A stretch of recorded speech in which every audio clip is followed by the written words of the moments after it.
This man has a background like no other, from high school to collegiate running, winning World Junior Cross Country Championships, Gatorade Player of the Year for Pennsylvania, a Pennsylvania state record holder who went on to excel at the college level running at Syracuse, and winning the ACC championships as a true freshman in the 3K steeple, going to nationals and finishing ninth as a true freshman in the steeple, and then transferring ultimately to Oregon after that. Personal bests of 4:02 in the mile, 8:40 in the 3K steeple, and 14:07 in the 5K. This is one of the greatest high school athletes and collegiate runners of all time, Noah Affolder. Noah, thanks for hopping on. Yeah, of course.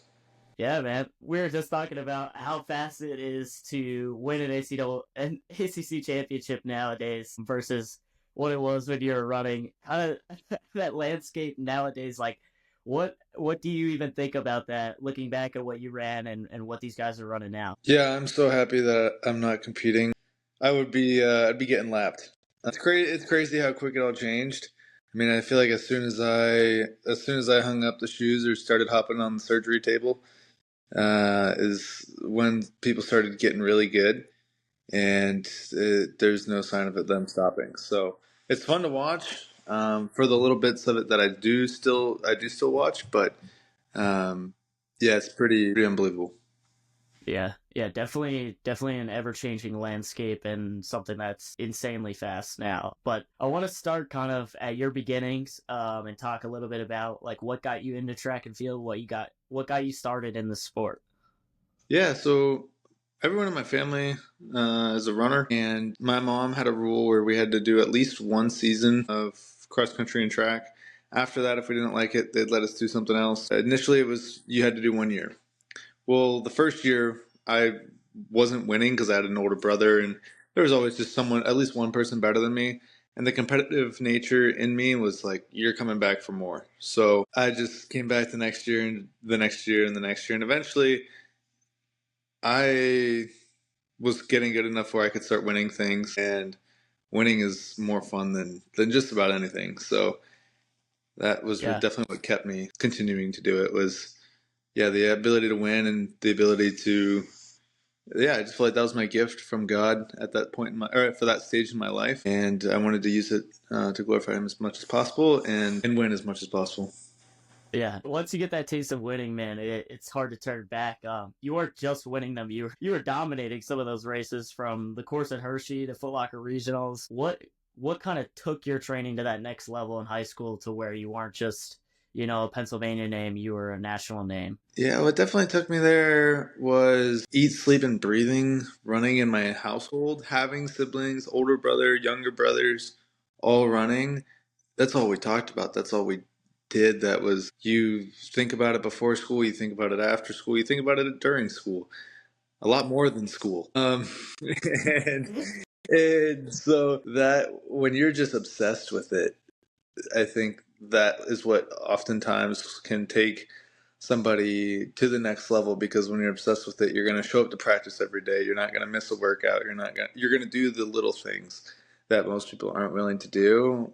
That took me pretty far. And nowadays, I think you see a lot more people doing the little things right, starting from a younger age, which is allowing them to get so good at what they do. Absolutely. I think the obsession with the sport is something that I think a lot of elite athletes kind of get into early on, and they Yeah. just there's nothing else they think about. We didn't come here to play school, in the famous words. So Yeah, and you see, and social media plays kind of a positive role in that in some regards, in that you see what other people are doing and you kind of get obsessed with that. And it's not great to compare yourself to others, but you can get obsessed on some of their trends if they're healthy trends, and they can actually take you pretty far places. Or you can get obsessed with looking up to people, which I don't recommend idolizing anybody or anything, but in some ways, with respects to sports, it can be a great motivation to continue to show up even on the days where the sun's not shining and you're kind of down and out for the count. So in that regard, it can be motivating to a lot of kids to be like, "Hey, I think I can do that." And ultimately, you see some good farm raised runners out there. right, I think some of the best talent honestly comes out of Pennsylvania, or at least the Northeast, Hmm. which you were able to win Foot Locker Regionals. At that time, there were some some nasty athletes coming out of there. What was that feeling like when you were able to cross the line in Foot Locker regionals and say, like, I'm going to nationals? And you weren't just there to participate at nationals either. You were there to try and win that. What did that feel like? And kind of take me through Yeah, that. that was a great experience. The year prior, my sophomore year, I tried to go to Nike. I didn't qualify. I got washed out by the Fayetteville Manlius crew and the I think Liverpool, Livermore, whatever. I forget their names. The two dominant New York high school names that just swept everybody. And there's yes, really strong talents, like you said. And so the next year I was like, all right, I'm going to Foot Locker. Foot Locker at that time was still the better of the two nationals, the more prestigious like individuals. If you have a good team, you go to Nike. If you're really good as an individual, well, you're going to Foot Locker. And so junior year, I was like, all right, well, I'm putting all my eggs in the Foot Locker basket. I wasn't trying to play the odds of, oh, well, Nike takes 5 people and Foot Locker takes 10, so I have that much greater of a chance of getting in. I was seeing it as like podium or bust kind of thing. And that first year, I think it was me, Connor Lundy, and maybe Kenny Vassbinder went 1, 2, 3 my junior year. So yeah, we had a good stacked field. Those guys ran really well, all into college and stuff. Most people in that top 10 for that matter ran well. It's all the way through college and are sub 4 guys or whatever you have it be. And yeah, just training leading up to it. I don't want to lose a single race this season. And I only lost 2 races that junior year in the fall. It was lost to Aiden Tooker at like a New York Federations meet, and then I lost to 9 other or not I think 9 other people at Foot Locker my junior year. Then my senior year when I was representing Pennsylvania at Foot Locker regionals and won that. That was my brother Sam and I. We were like, all right, let's try and run the tables here at regionals and see what we can go do at nationals. Obviously, I was one of the key favorites to win nationals, and ultimately didn't, which is okay looking back. And Sam got dead last, so we did not represent the Northeast very well. But yeah, it was a good season leading up to it. It definitely something that you look forward to going back to San Diego and staying in the Hotel Del Coronado and the whole hype of the school sending you off and the local news and all that stuff. Yeah, that's funny you say looking back, it's okay. Like, looking back, it's okay. As I'm sure in the moment, it probably stung a little bit. Yeah, yeah, no, it definitely stung a little bit in the moment, but looking back, whether I won Foot Locker or not, I wouldn't have the trophy still. I don't have any of my old stuff. Any of my old trophies or accolades or like plaques, whatever. The only thing I think that the only thing I still got is from when I won Gatorade Athlete of the Year for the state of Pennsylvania, not even the nation. And I got a little duffel bag, and I still use that duffel bag because I'm like, okay, That's awesome. this is practical. I could use this, but a little plaque on the wall, I mean, it does me no good. Yeah, I yeah. forget half the races or the teams I raced or what place I finished. There's only a couple that maybe weren't first in high school, but those I do remember. But It's kind of funny. Like, I feel like that's a very elite athlete mentality. Is you remember the losses more than you remember the wins sometimes because you hate losing so much. yeah, that or the wins are just so plentiful. But don't record that. No, I'm just kidding. I'm kidding. I'm kidding. No, I remember the losses for sure. But at Yeah. the same time, I mean, some of that stuff is coming up on 10 years ago. So I feel pretty far removed from it. So your senior year, if I'm not mistaken, you were able to represent the United States at World Cross. It wasn't World Cross. Back then, it was the Great Edinburgh Championships. Invitational. Yes. Yeah, exactly. And it was basically if you are top 5 at Foot Locker, you're going to get the automatic phone call. Well, I was 6th at Foot Locker. Thankfully, my good friend at the time, Reed Brown, chose not to go, who ended up Right. winning Foot Locker that year. So then Right. I, sitting in 6th, got the phone call. And they take people who are in the NCAA, they take people who are still young enough in the NCAA and ran well at NCAA cross. And they take, a couple guys from Foot Locker top 5 They took me, Seth Hirsch, Finn Gessner, and then the other. We had Connor Lundy, Kenny Bassbinder. Those both of those guys were in college at the time, and I want to say that was it. If somebody's missing and they hear this, I apologize. But I Yeah, think that was the starting five. yeah. The Was '92 Dream Team. I don't know, but hey, we swept that. Well, maybe not swept, but we won that meet as a team. Yeah. What was that experience like being able to travel internationally in high school and race at the highest level? Yeah, that was my first time crossing the ocean and like going outside of the country besides Canada, and that was quite the experience. I got really sick that trip from like food poisoning because they didn't really cater us very well to like American food.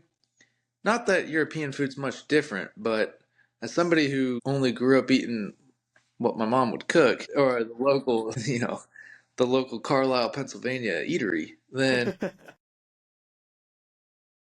yeah, I got sick. So I was like half tempted to not even train or race. And I got injured or I got injured like the weekend of Foot Locker, basically 2 or 3 weeks beforehand, before this Edinburgh race. And uh, uh, where like the outside of my ankles were just on fire. And I didn't, as soon as Foot Locker happened, I took it off. I didn't run. I didn't run until like 3 days before Edinburgh. Jeez. And I go out, I do the course preview with the team, and that's pretty much all I did. And I just put so much like icy hot or tiger balm or whatever you call it on my legs prior to that race, and I was sick as a dog, which probably helped because I probably lost like 4 or 5 pounds just throwing stuff up. Jeez. And then yeah, just laced up, and it's like I got nothing to lose. I could blame a couple things if I wanted to. I'm not somebody who would do that, but I could if I wanted to, and I was just like, all right, I'm just gonna send it, and yeah, somehow came away with the dub. That was pretty exciting. Felt like I got quite a bit of respect from the older USA team, which was pretty cool because I looked up to those guys quite a bit. Yeah, it was another kind of cool thing. I was in the hotel, probably on the phone with my girlfriend at the time or something, and Mo Farah comes walking down the hallway in the hotel. And for a second, I just like put my phone down and I chirp him up, and he's like, "Hey, congrats!" For like, because he saw that I won the junior race, and I was like, "Oh my gosh!" And I'm like, "What are you about to go do?" And he's like, "Oh, about to go run." He's like, "It's the only time I can go out," and it's probably midnight or something. He's like, "It's the only time I can go out and run, and the press isn't trying to follow me around this town." And I'm like, "Dang, that's cool." Yeah. I don't know if I want that life. So, but yeah, it was a neat moment. It was cool. I really look up to Garrett Heath. He was a legend. Still is a legend, but was a legend for me in my training. Kyle Merber, he was also probably like the present day Craig Ingles to people.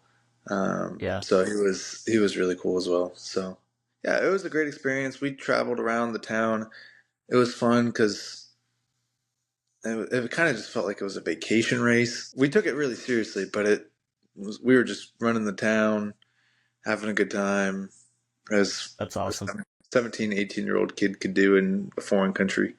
So That's cool. That's cool. yeah, I it was know sick. you mentioned, I think when we spoke when I was in high school, we had talked about trying to break the state record that you still hold, which is 14:18. And you mentioned the same idea that you had not run leading up to, I believe it was Texas Distance Festival when you broke that.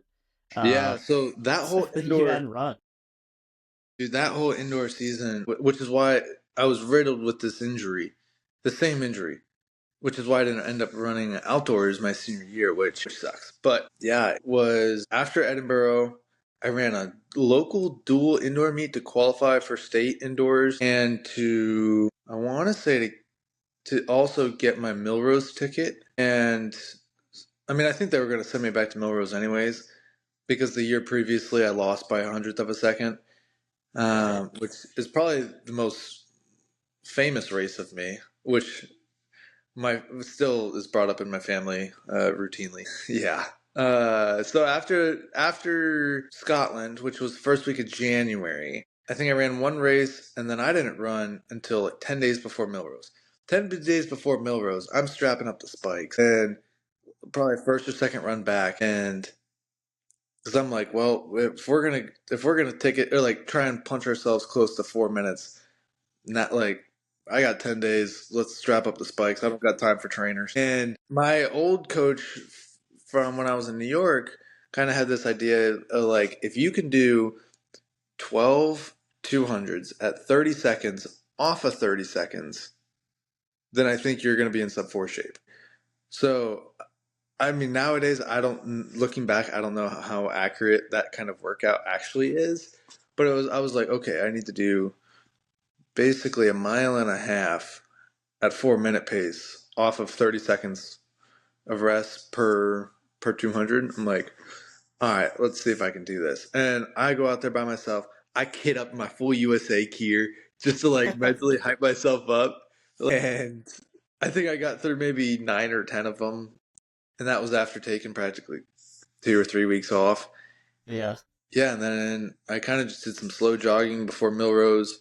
Went out there and won that, set the meet record for that. And then after that point, I was like, okay, I'm fit enough where if I just like don't get any worse, I don't think I need to do workouts before I go to state indoors. State indoors, that was what was that? I ran 4 events in 2 hours. Jeez. So it was 4x8. I went, let's see if I can remember this. I think I went 153. Then it was the mile. I went 4:15. It was like a 2:15 start, two flat close. And then I won that. And then I got second to Josh Hoey in the 800 right after that. Who that guy, shout out to him right now. He is popping off. Yeah. And yeah, I think I ran 152 or 153 that.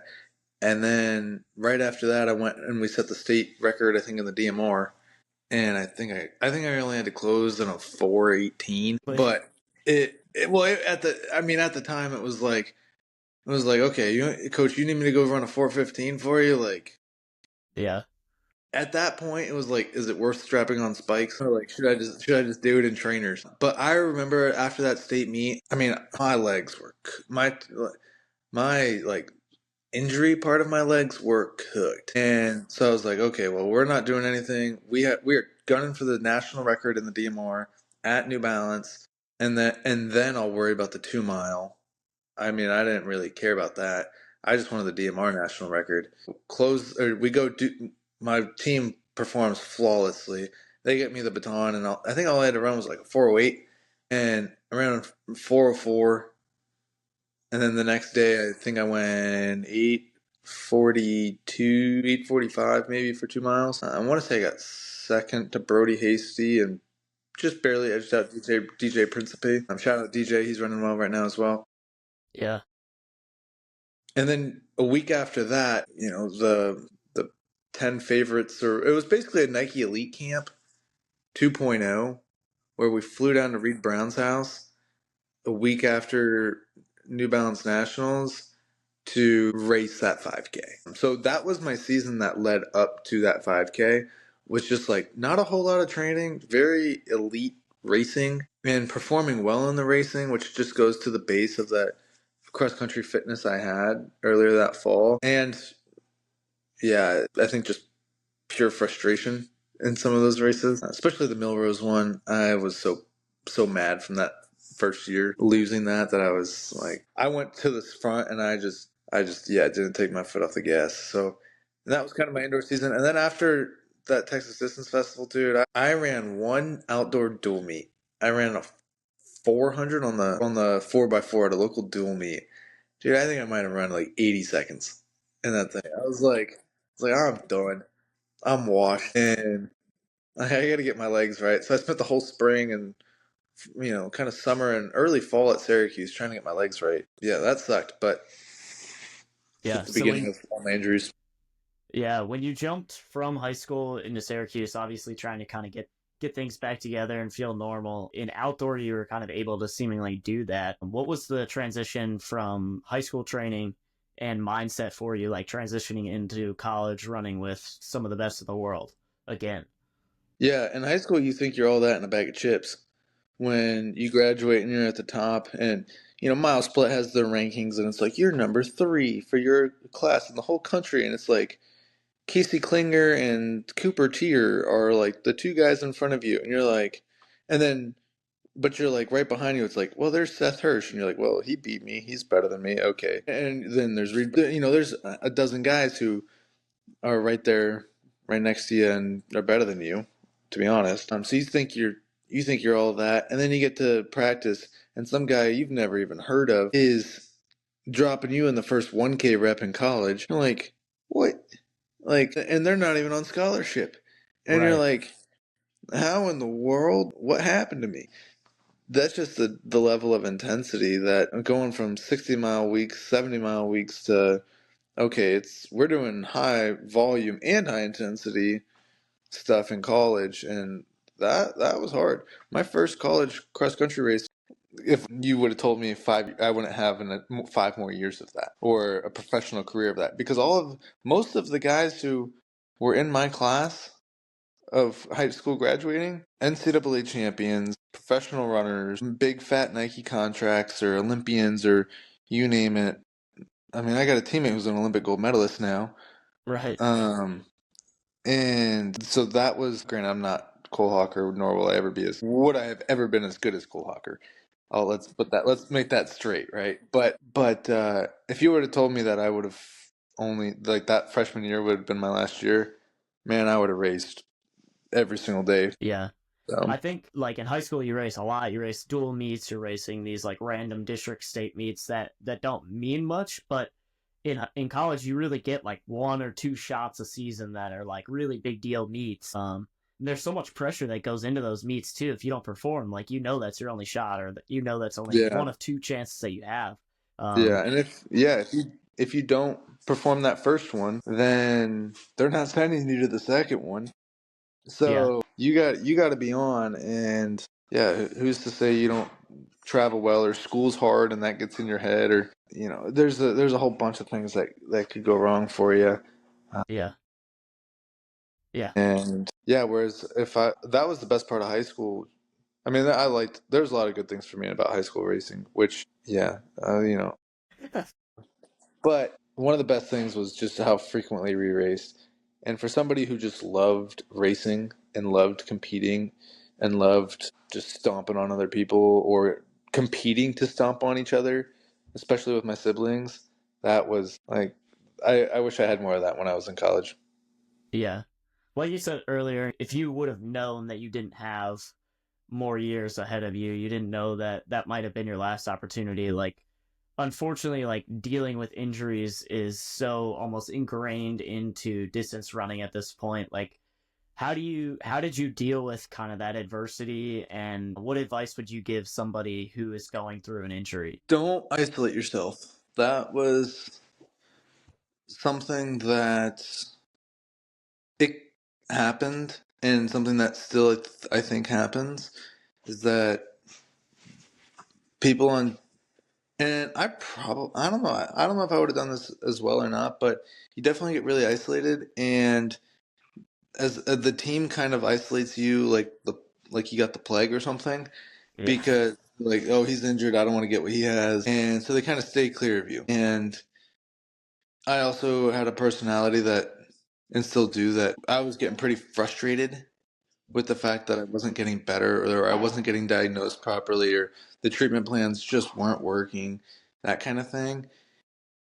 So I definitely isolated myself, and then with that aspect of like, oh, we don't want to get what he has, or he can't run at practice, and I just show up for, what the workout is of the day, then you're not really a part of the team at that point. yeah, I kind of think you are, but kind of you're not really. So try and be more involved than just showing up with a stopwatch, or showing up for the team meeting and then going back home. I didn't have much of an option for that, I feel like, because I wasn't going to crutch a mile and a half from where I lived the uh, to the practice field. I yeah, mean, I was trying to drive to go to rehab every single day, and I would rehab so fast, or for so long. I'd spend 6 or 7 hours at the rehab facility like it was my job. So I yeah, also really wasn't going to practice because I was just at rehab all day long. So yeah, yeah. don't isolate yourself. Find some hobbies. find something you like. Find friends outside of the team too. The first time I ever really made friends outside of the team I was on was when I was injured. And those are some of my best friends still to this day. Yeah, that's great advice. I think isolation is definitely something that almost it can keep the injury for longer because you're just so frustrated, you're stressed about it. Yeah, You know, like chemically it raises your cortisol levels and it just adds to the less recovery that you're getting. But totally. talk a little bit about the injury that you did have and kind of take us through that. Yeah, so it developed my indoor season of my sophomore year. I remember getting off the bus at ACC Indoors my sophomore year in Blacksburg, Virginia, at Virginia Tech. And I just was like, oh my, it was probably a 6 or 7 hour bus ride. I was like, oh, my hips do not feel good. And not that sitting on a bus for 6 hours is what did it. Yeah. That was just when I first started noticing it. And yeah, I had torn labrums in both my hips.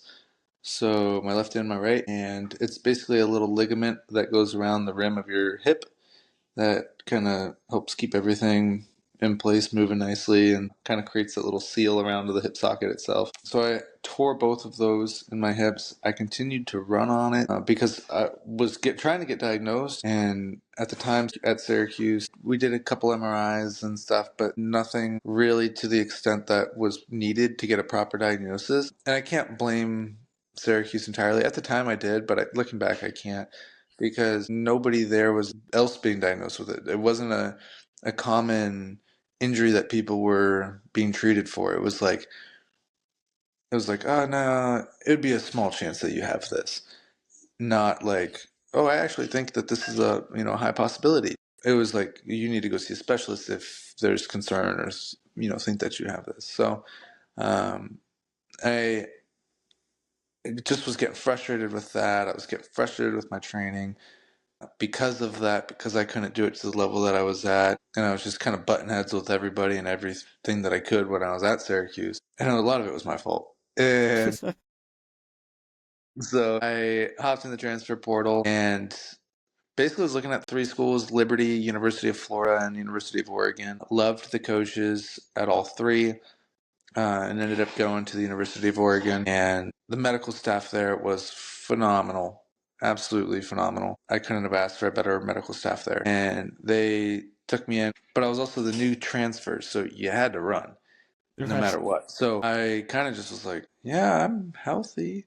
So Yeah. I did all the summer training, not healthy at all. And I ended up I had two races in a duck uniform. Did a local dual meet cross country thing. Felt terrible. It was just like hey everybody, let's show off the new guys kind of thing. And ran well. I think I got second in that race. Me and my roommate at the time, who ended up winning, his parents were at that meet, so we were like, yeah, yeah, you go ahead and I mean, it was like a jog in the park kind of race. That's cool. And then I ran Dellinger Invite after that, and I ran a personal best in the 8K. Not that my previous 8K times were worthy of comparing to, but I ran a personal best. I think I was like 24:50 or 23:50, something like that. And so I think it was something somewhere around 450 a mile or so. Um, I don't know. I think that might be 23:50. I don't know. Anywho, um, after that, I walk off the course and I go right up to the athletic trainer. I was like, I think my femur's broken. And we go get we go get a X-ray and an MRI, and they're like, yeah, you have a stress fracture in your femur. And I remember specifically in that race, like after the 2 mile mark, my femur, I felt like I took a weird step on the golf course, and I thought I broke my leg. And Yeah. completed the race, like the extra 5K of that race. Just was like, well, I started, and I'm gonna finish this thing. And yeah, and then I was on an operating table 2 months after that for my first surgery. Drive up to Portland, which is about 2 hours away from Eugene, and saw a hip specialist doctor who does a whole bunch of professional athletes hip surgeries or whatever. So I was really fortunate that Oregon was able to send me up to her.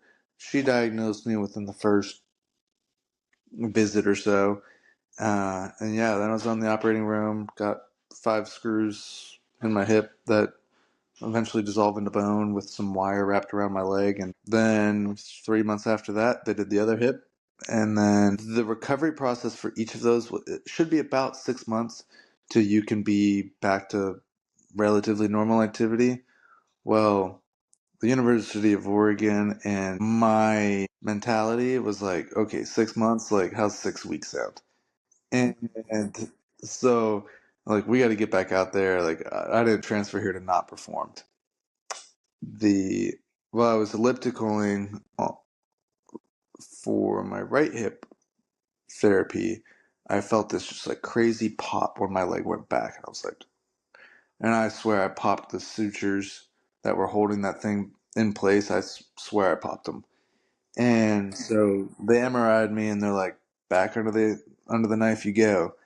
So I went back under for kind of like, it was more of like an exploratory surgery for that one, just to see, what did break, if anything broke, what tore in addition. Like, I mean, I wasn't able to really put a whole lot of pressure on that leg for like a week plus after that incident, whereas before I was walking and stuff like that. So, um, yeah, and they just cleaned this stuff up there in the second surgery on that right hip, and then yeah, kind of sent me on my way. And I was just recovering. But throughout that recovery, an issue that I had kind of throughout all of this kind of became more apparent. I tore part of my hamstring at Syracuse, and prior to ACC Outdoors, um, I didn't really think too much about it. It was just like a small partial tear. It's one of those things where it's like, oh, my hamstring don't feel so good for a day or two. You kind of lay low for a little bit, and then you kind of get back to training and hope that everything's fine. And I remember it exactly because I logged all my stuff too. So all my training in college. So I remember like, and I would like journal like, oh, today it felt like crap, or today I tweaked my hamstring, and we didn't I didn't take any rest for it, and ultimately I had my hamstring as it was recovering throughout my hip surgery recoveries when I was forced to do nothing. The tendon of my hamstring like attached onto my sciatic nerve, the main nerve that runs down the back of your leg. And so anytime I'd flex my hamstring, it would pinch or like Oh man. flatten the part of the sciatic nerve. And so I would get like running induced drop foot a little bit. So like I couldn't like pick my toes up basically, and my foot would just kind of fall. And so I couldn't really like push off my toes a whole lot. Yeah. And so I ended up seeing all sorts of people for that. And people were like, no, we don't know if it's your piriformis, if it's, your site, like your back, this, that, the other thing. So I went under an exploratory surgery with like the chief of spine surgery at the biggest hospital in Oregon. And he was really hesitant to do that operation on me. He like canceled my pre-op appointment on me.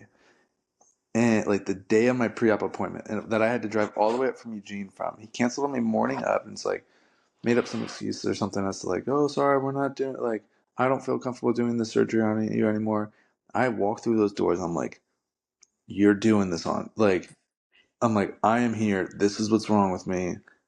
Like, I don't know how more I got to tell it to you. I'm like, please, please, please, please, please do something. Fix me. I was probably a little. He's probably like, get this kid out. Get this kid away from me, right? But I was like, I need to get fixed, and we didn't work all this up for a last minute cancellation. And so he's like, okay, okay, like if you understand that this is what's going on, it's like, yeah, I understand. And so they did the operation. Basically, they ran a tool, or like just a tool or his finger from my spine all the way down to the back of my knee, down my leg, following that nerve. And they found lesions of my hamstring attaching to my nerve. Your nerve that's supposed to be pretty round, it was like flat Oh from it man. just being compressed. So they kind of broke away all the adhesions, and the recovery process for that was terrible. I wasn't allowed to sit down on my left side for 3 months. So like I was just like always leaning over to my right, and or driving, I was like always trying to like get my left side between the door and the car seat. It was bad. But that surgery, I would say probably fixed it 98% like 4 years later. So it was awesome. I'd go back and do it again. Yeah.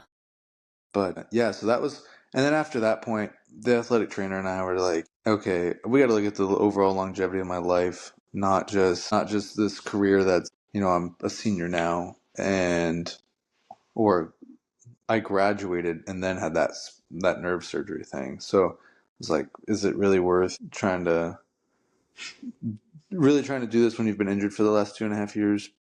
Probably not. I also had some other people in my life that were kind of leaning me or showing me that there's other things in life outside of running, and thankfully that major player in my life is now my current wife. But yeah, it was kind of a tough way to go out, but especially when I graduated high school thinking that you've got all the championship races ahead of you, but especially after that freshman year of college too, I'm like, oh, I'm coming back and winning NCAA's year after year, like Yeah. it's a wrap. And then it's like, no, my career was a wrap. Well, we'll finish this out with just three quick questions. Yeah, sorry about that. No, you're good. You're good. We'll finish it out with three quick questions to kind of follow up on that in your career. It's a great story. It's super relatable as well with the injuries and dealing with that and not knowing what tomorrow really holds for you is something that Yeah. I think a lot of runners can relate to. Like you're on the top of the mountain at one point and you never know when it's going to come down. So like you said, when the iron's hot, you just got to strike it. And so the first question I have for you is the best piece of advice that you would give to a young track and field athlete just getting started. Get obsessed with it and then also have other obsessions. So don't make it your only obsession. It was definitely my only obsession, and that was great. It took me really far, but it also like handicapped me in so many other areas of growing as a person and as an athlete. So yeah, have other outlets, have other things that you get really excited about, but definitely if you want to be really good at running, go all in. Yeah, that's good. Second question I have for you is your best piece of advice to athletes that are done in the sport. How do you transition out of the sport? Kind of similar, find that next thing that like gets you up in the morning, that makes you stay up late at night. It makes you just fascinated or obsessed. Um, and whatever that is, like go in on that. I don't think, yeah, I am personally somebody who goes all in on one or two things and doesn't do really well at, just dabbling in everything. So just find that next thing. And then also try and give back. Try and find your local high school team or find somebody running on the track and, hey, you're doing great. Or I will go and watch the local track team still run. They have no clue who I am, that's more than fine by me. But, I just like to go watch and go talk to some of those kids. I'm never brought up or what I did, but it's cool to be like, well, you ran 5:20 the mile. That's awesome. Yeah, I'm not trying to I'm not, and don't come at it from a place of like, oh, I did that when I was in fifth grade. So, uh, so just be humble. And I'm so much more humble now than when I was. Injuries will do that to you. yeah, absolutely. Yeah. That's funny. Yeah, just some odd guy, sitting in the stands of my high school stadium, who's NCAA almost the ninth place finisher. But yeah, Yeah. the third question I have for you is your favorite professional athlete or top three to watch right now. In running? Yeah, yeah, Okay, I was gonna say otherwise Tiger Woods. No. Or LaMelo Ball. yeah. No. He's fascinating. Yeah, he is. Favorite runners? My younger brother. Right now he runs at Virginia Tech. Shout out to you, Luke, if you ever listen to this. Yeah, I don't ever watch him run because he never runs at any big meets, but he always gets dogged on, and Man, he's getting I'm like, hate. yeah, he is. Luke, get better. And then Cole Hawker's always fun to watch. Um, and then the person who I'm cheering for the most to like go all the way and do everything is I got two. Aiden Tucker and DJ Principe. Those are two guys that like I wish them everything and more that they want in the sport. Yeah, Because those were arguably my two best friends in high school. that's cool. They've had pretty awesome stories as well. Great careers, and DJ Yeah, especially with transferring and trying to figure out where he's going and coming totally. back. Yeah, he's got a pretty cool career. Yeah, him finally breaking 4, man, felt like he did it for everybody in our class. He was Like, the leader. yeah, well, because he went to Prefontaine, Yeah, like invitational meet and he was the only one in our class to go, and he runs 4 flat, like .00 whatever, and yeah, then doesn't break for another 6 years or something like that. And we were just like, oh my gosh. yeah. Finally, he got it, and I'm like, okay, we can all go to sleep at night now. And like, so, That's awesome. That's got to be. Speaking of frustrating, that has to be frustrating. 6 years yeah, after running I, four flat, I mean, I wish I ran 4 flat because it's faster than 402, but I'm happy I ran 402 and not 4 flat right? because I'd be beating myself up the rest of my life about that one. Yeah. Well, thanks again, Noah, for the time. It Yeah, was great anytime. talking to you, learning about your story, and yeah, very relatable. And I appreciate all the advice too. Of course. Well, yeah, hit me up anytime.